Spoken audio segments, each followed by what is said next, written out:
so yeah, I went through some different styles there, and some different grooves, different tempos, at random. And I want to talk about musical drumming. So what is musical drumming? So I think that it starts with connection. The point is to always want to make a connection with others. I don't know if you're familiar with Brene Brown, but she's kind of just determined through her research that our whole experience here, everything we do, our relationships, it's all about connection. So how does that happen? How do we connect? Well, we have to be vulnerable with each other. We have to bare our hearts to each other. We have to go out on a limb when we play music.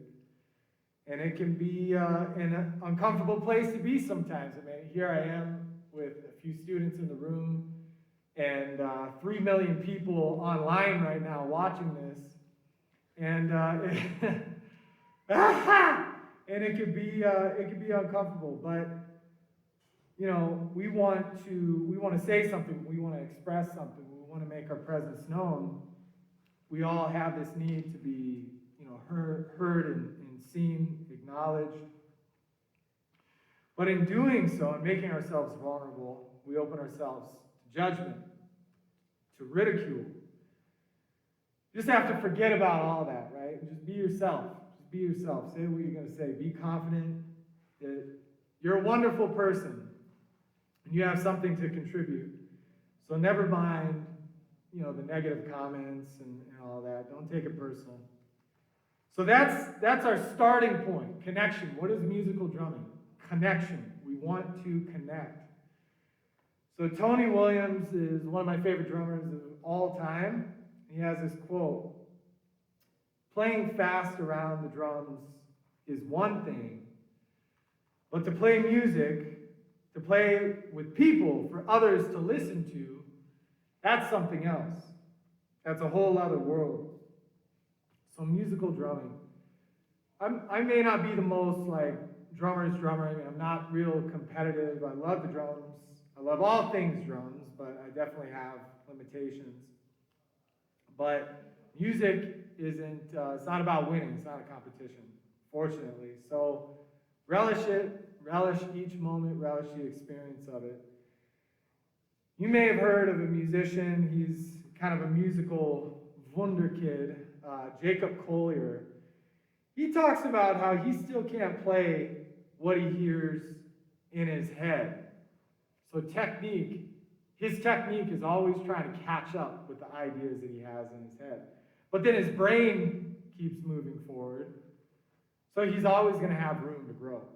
Places that he has yet to go with his technique.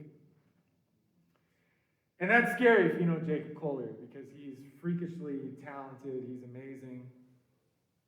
I'm old. I'm getting older. Today's my birthday, actually. I'm 39 today.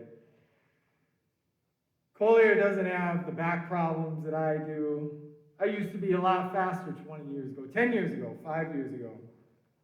But it is what it is. We have to work with what we have, the tools we have at our disposal, and within our abilities, and we can still make wonderful, beautiful music. And the idea is to just keep growing and go a little bit further than you did before. So, to Tony Williams' point, I've never been a high velocity player, super fast player. I enjoy rudiments, but I don't, it's not the be all end all for me. I love classical music. I love mellow, pretty piano stuff. I love doing drum rolls.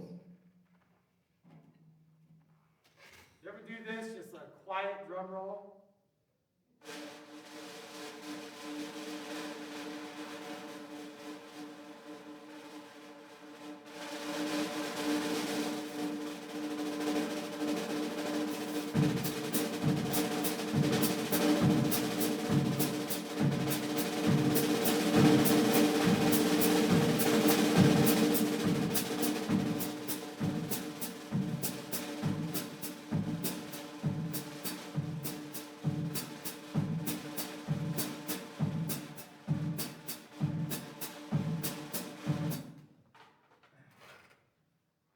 breaths. I could do that and have done that for minutes at a time, for dozens of minutes at a time. Just do that for like an hour. That's your practice session for the day. Develops that really fine, light, finger, those finger muscles that you just need to be really sensitive. Playing piano is a great way to develop that as well. So I'm not saying don't play fast, like my boy Steve over here, man. He's got those chops. I'm not saying don't play fast. If that's your thing, play fast. You do you, right? You do your thing. Make your own music, make your own sound. So it's a stark instrument, right? The drums. Plastic membrane stretched over wooden cylinders, hammered metallic discs on stands. It's kind of weird in a way, right? It's like clangy and boomy, and it's a different kind of instrument. So we have to tame the wild beast that is a drum set. The good news for us as drummers is that most people readily connect with the drums and the groove. My kids love playing the drums. So anytime they ask me if they could play the drums, I say, yes, you can play, but put in your earplugs and use gentle hands. So tone. First thing I want to talk about, after we consider that we're trying to connect with people, and that's the overarching goal to everything that we're doing, is to connect. Then we get to tone. Everything that we play kind of has to go through the filter of tone. So what do I mean by tone? I'm talking about sound, the sound of the instrument. How do we improve it? Well, we have technique control, we have stick control. But I see a lot of young players, striking the drums without really being cognizant of where we're playing on that drum, and it's going to have an effect on the tone. So let's just be aware of how different places on the drums and cymbals, playing them in different places, is going to give us a different tone, right? So when I did that roll, for instance, I was kind of out on the edge. It's going to sound different if I'm in the center.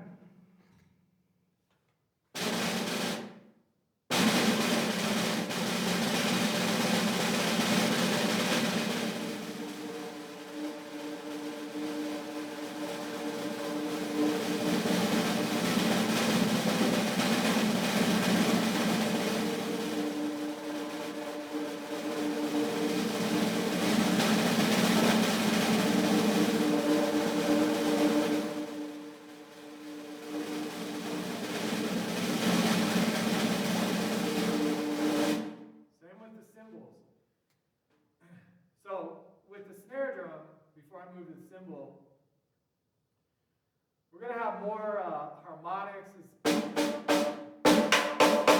to be lighter. When you move to the center of the drum, you're going to excite more of the drum shell sound in addition to the snares, because the snare wires are directly underneath the center of the drum.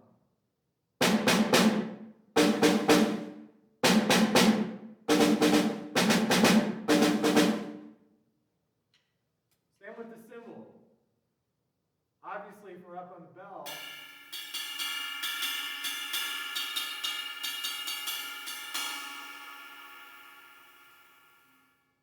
now it's going to excite the rest of the cymbal, right? But when you're down here, now you're getting all the frequencies of the cymbal. When you're riding the cymbal, there's kind of like a sweet spot, and it's per cymbal, it's per instrument, right? So there isn't a definitive, play 2 inches from the edge 2 inches from the bell, anything like that. This has a rather wide sweet spot, this particular cymbal.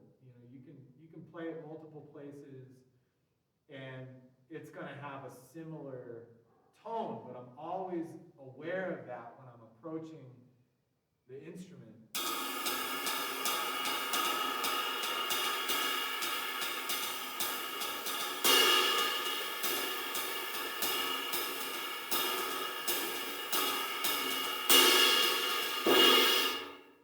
So some other things about the cymbal. So I'm doing 2 different kinds of, crashes there. One is a shank,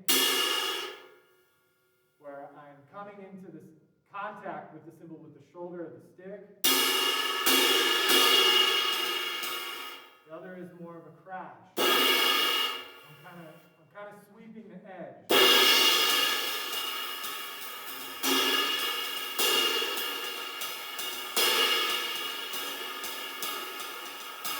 All the while paying attention to where the bead of the stick is coming into contact with the cymbal. So, tone. We have to pay attention to where we're hitting the drum. Center of the floor tom.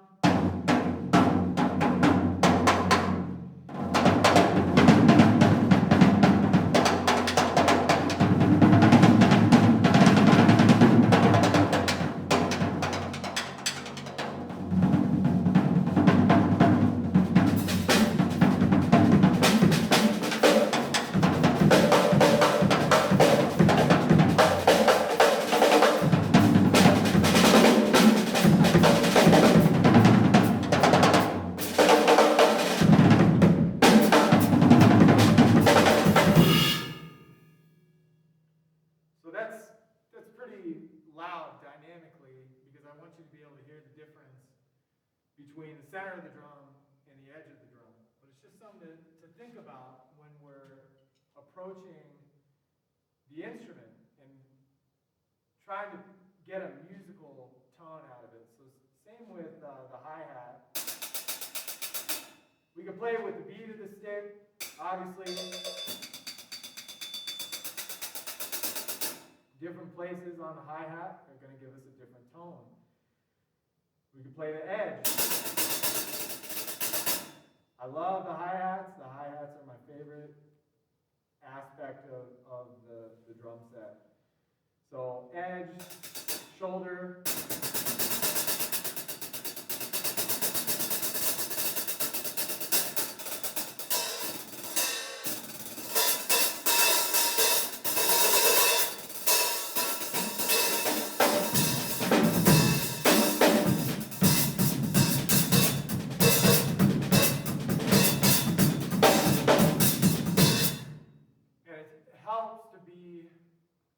Moving your foot in concert, in connection with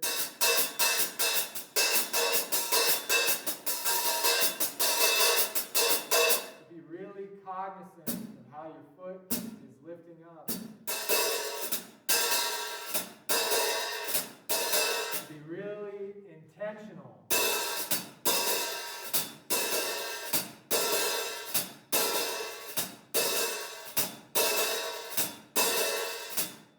I'm going to talk about this for a second because my man Steve over here had a question about playing time on the hi-hat.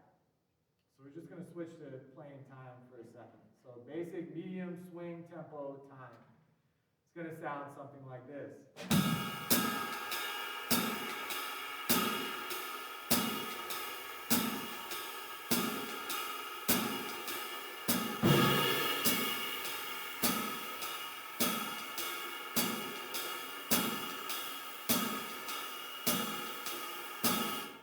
So a couple things there. I'm approaching the cymbal with the bead of the stick at all times, making sure that the quarter note is the focus, but I'm kind of walking the dog over here, da, da, da, and making sure that my hi-hat is coming down in the exact same spot as the cymbal.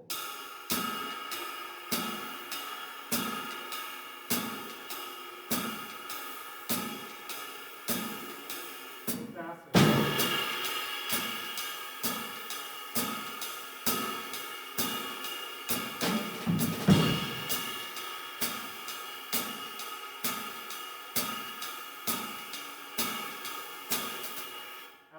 back to the hi-hat.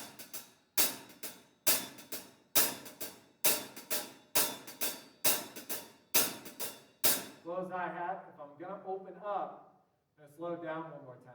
It's going to sound like this.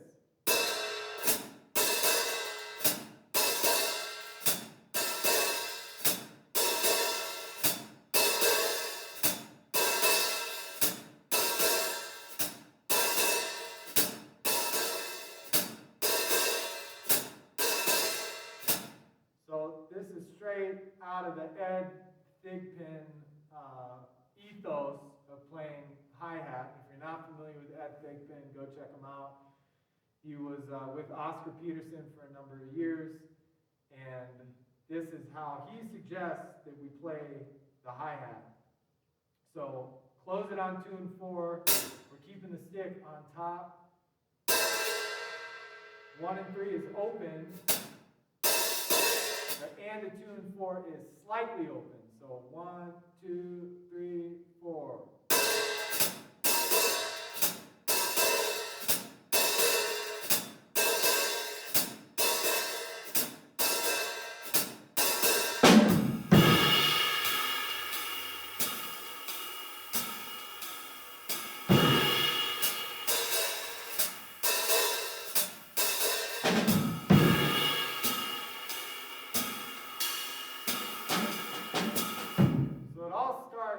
There, and all the other stuff that we do on the kit, all the accompaniment, the snare drum, the bass drum, has to fall in line with your ride cymbal, with your hi-hat.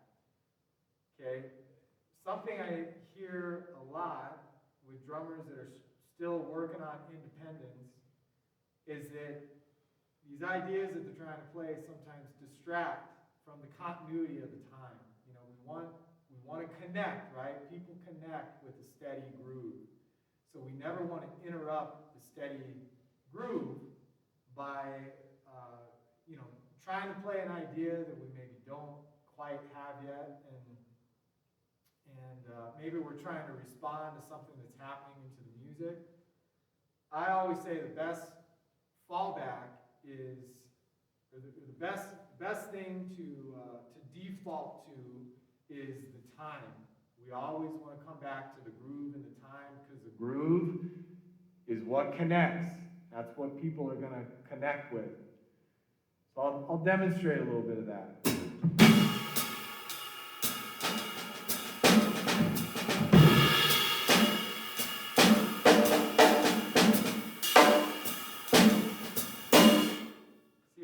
Snare drum distracts, everybody feels it. Everybody in the room feels it. Like, man, something's not right. What's happening with the drummer over there? So everything that I do with my left hand, I gotta make sure it falls exactly in line with the right. Same with the bass drum.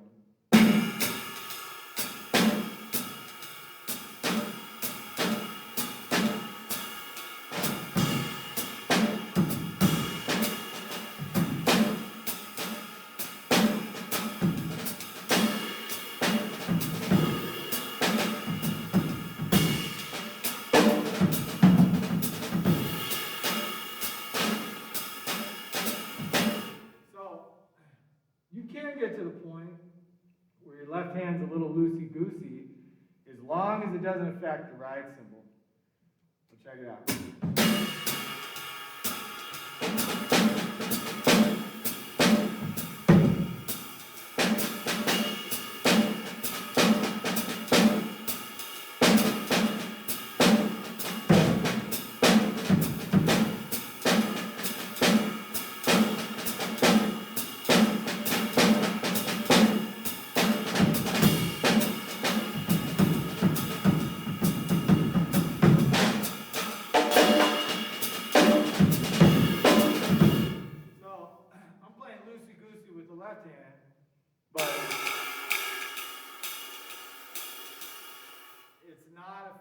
This, and as long as we have that continuity, everybody's going to feel good. The music's going to feel good. It's musical drumming that's going to connect.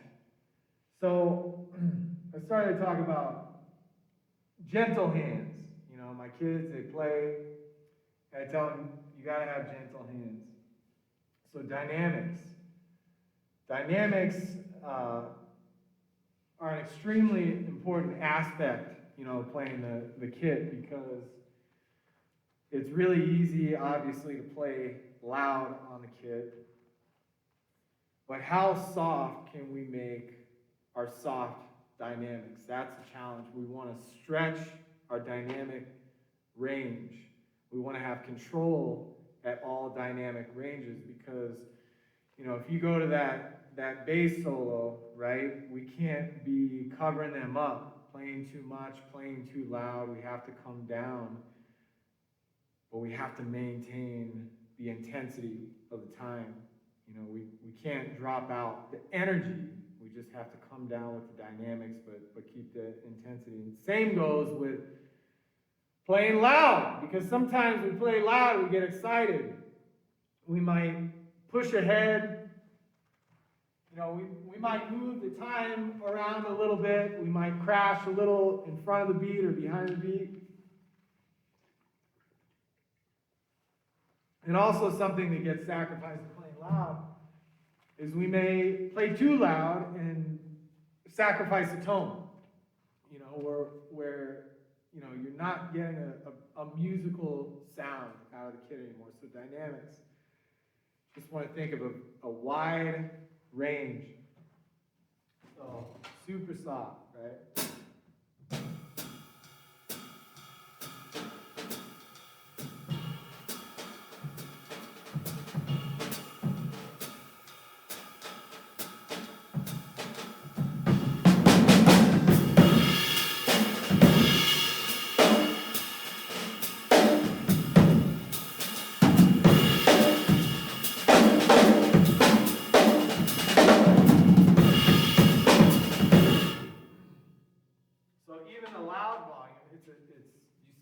Control. All right. So, I want to, before I go on into orchestration, phrasing, a couple other things, I want to open it up to questions about anything that I've played or said. Any of the egregious remarks that I've made thus far. See if anybody here wants to come up and join me, play, do some trading, play some time. Question. So, you talked about playing zones on the drums. How do you use the rims and or rim shots as another aspect of those tones? Yeah, so Steve asked about different playing zones on the drums. Looks like we have about 15 minutes left. And how can we use the rims and rim shots and things like that? How can we incorporate those things? Is that the question? Yeah, absolutely. I am, when we talk about that dynamic range, it's not just where we play on the head. But yeah, we can definitely throw in rims. I mean, even rims, right?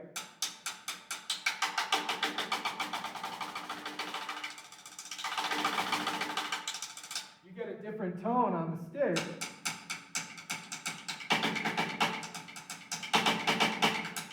Depending on where you're striking the rim on the stick.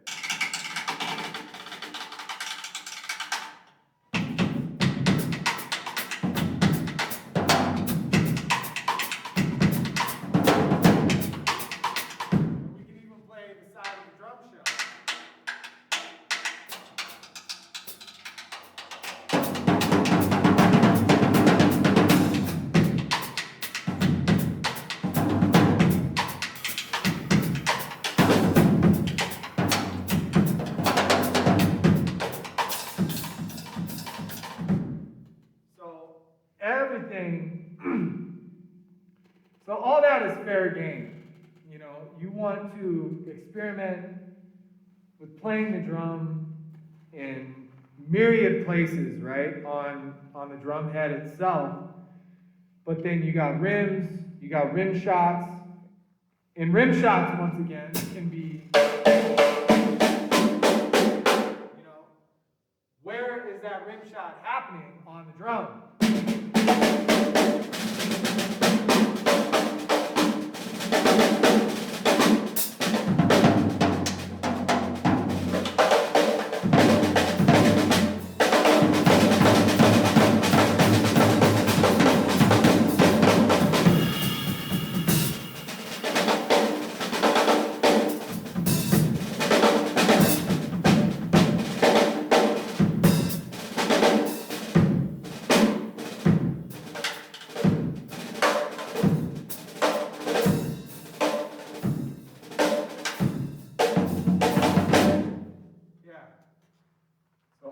All of that is going to help us, to explore those areas, those sounds, what feels comfortable to you.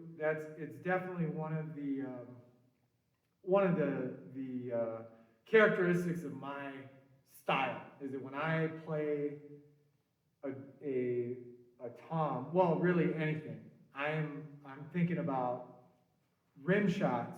I have a very close relationship with the rims on the drum. There are players that don't like that. They don't like that sound of just the constant, rim shot on a tom, and they're going for something a little bit more pure, and they want to play, right in the center of the drum. They want to excite the shell, and that's kind of their thing. I do that as well, but I want all of the sounds available to me at my disposal, because it's just going to be more colorful, more expressive, more dynamic, more musical. I think people are going to connect with it a little more. Great question, Steve. Thank you. Anything else from these guys? Any other questions? Styles, grooves, tempos? I did have one. The very first thing you played in the solo that you opened up with, it was like a super a groove that was like in a pocket the whole time. I don't know, how do you go about practicing something like that where you don't keep a you're staying in time, but you're not always playing on 2 and 4 for the backbeat, it's just all in a 16th pocket. How do you practice something like that where it's just different groupings? I don't know. Yeah, that's a great question too. So the question is, going back to one of the first things that I played, which was like a groove with a backbeat, but then I was maybe superimposing some different things, some different meters or odd groupings, so it wasn't quite as symmetrical, didn't have the consistent 2 and 4. And how do you work on that? How do you practice that? Well, I'm a huge fan of groupings of 5. Groupings of 5. That's kind of my favorite grouping, so I play that a lot. So we have.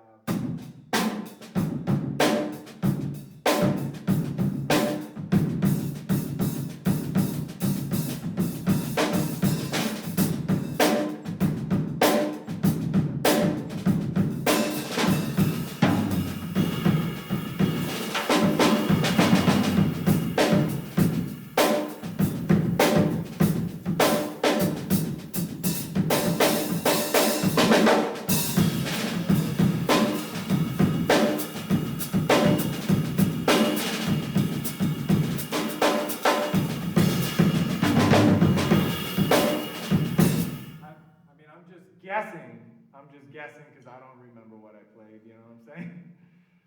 But it was probably, I do play a lot of groupings of 5 like that. And once you get that initial lay of the land with just etc.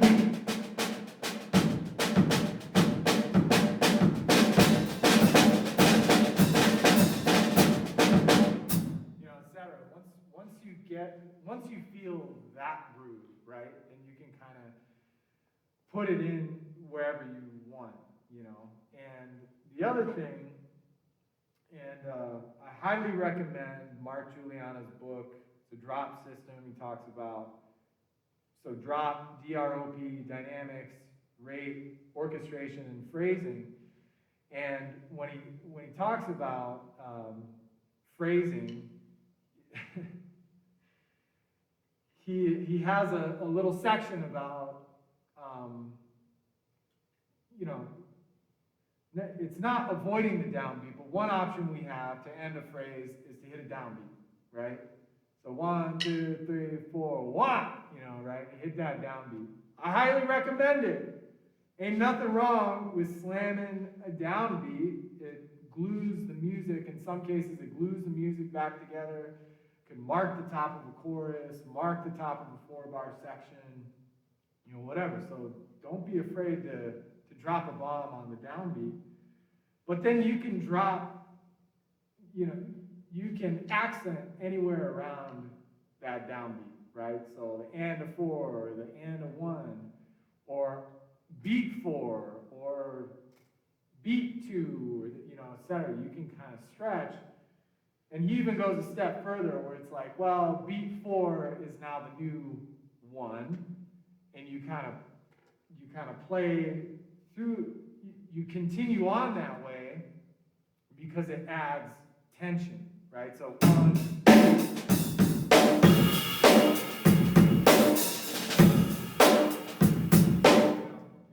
it kind of becomes a new downbeat, and then you go back to the original eventually, right? And that was just a bar, but sometimes he'll stretch it out for 3 bars, 8 bars, or whatever, where the thing kind of turns around. So this is another thing that we could practice is, you know, it's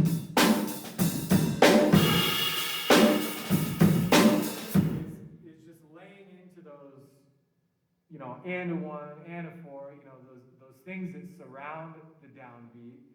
But then if you want to throw in a 5, a grouping of 5, or, you know, turn it around for a minute, I don't like to live there for too long because it may add too much tension. Music, you know, generally speaking, is about tension and release. And if you get into too much tension, then you lose the connection, right? And it's all about connection. You have to have tension, because if not, then it's all. Which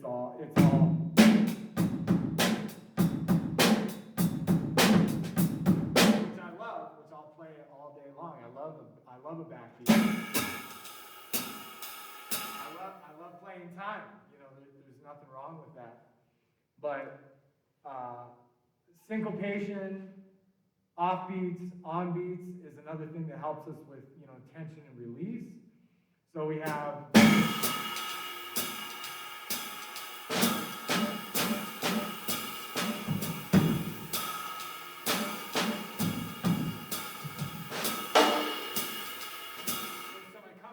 It's a little bit more quarter note bass is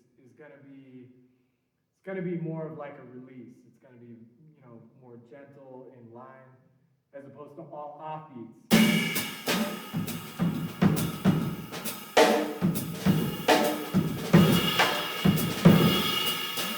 that's kind of the Elvin Jones philosophy, right? Is just play all offbeats, crash on offbeats, but he'll drop a bomb on a downbeat.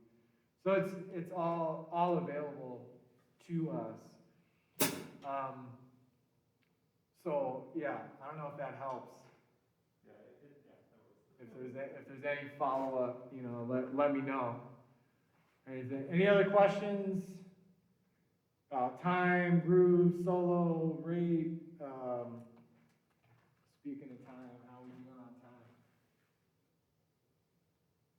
So we just have a couple more minutes. Guys you want to do some playing? Steve, you want to come up and jam for a minute? Sure. All right, we're going to get Steve up here and do a little playing. Any other questions before we close it out with a little jam? All right, what are you thinking? You want to do some Afro-Cuban jamming? You want to play some swing time? Do some trading? Trade some fours? This is your clinic, so we can trade. Well, I mean, but you know, you're the cat, man. You're the man of the hour. Well, let's trade fours on a groove, and you can choose a groove.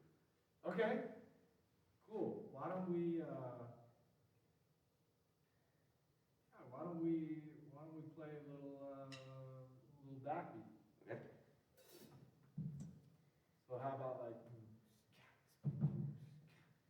got a couple minutes here. We're just gonna finish out with a little jam, a little backbeat jam with my man Steve over here, and we're gonna trade some fours. So we'll do 4 bars together on the groove. Then you want to take the first set of fours. Okay. So 1, 2, 3.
Thank you for joining us.